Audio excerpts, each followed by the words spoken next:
Good afternoon, everyone.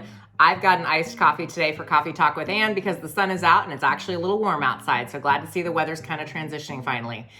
Today's topic is going to be about solar panels. There is a lot of mystery behind solar panels and it is super important when you go to sell a house. If you have solar panels, you must, as a seller now, disclose, do you have a lease or do you own the equipment? How does your solar panels operate? Do you have a third-party company involved? So over the last 5 to 7 years, as solar panels have become, come on the scene more and more, we're starting to see that when we sell properties, we have to talk about solar panels. I recently just closed on a house where there was solar panels and the entire neighborhood was built in 2017 and all the houses in that neighborhood are on solar panels.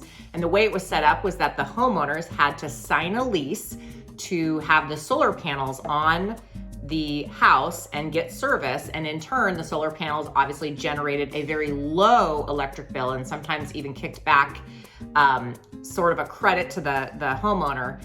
So in theory, it's a great way to build an environmentally friendly power source for your house and sometimes get the benefit of not having high electric bills.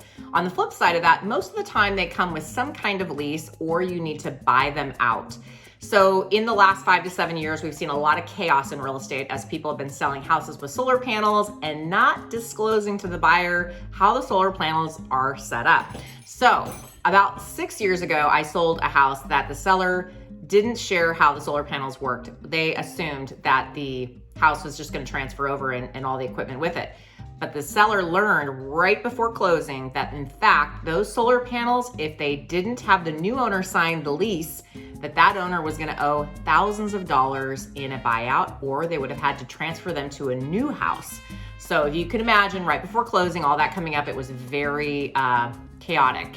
Long story short, over time, the real estate industry has kind of caught on to it, but every solar panel case is different and it depends on who your lease is with, what are they charging, how much is it to buy out, all those kinds of things.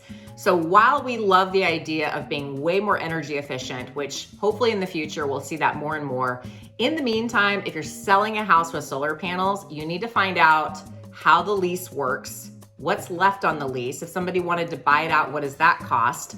And what is the potential savings for a client? Because buyers will buy into solar panels as long as they know there is a benefit to having them. So in cases where we sell houses with solar panels, it's a good idea to always put a contingency that the buyer is to agree that they are going to take over the lease and sign paperwork by the time we get to the closing table.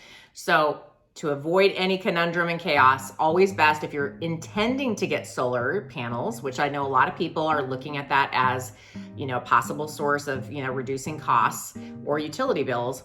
Know the ins and outs of how the transfer would work should you ever decide you're going to sell the house.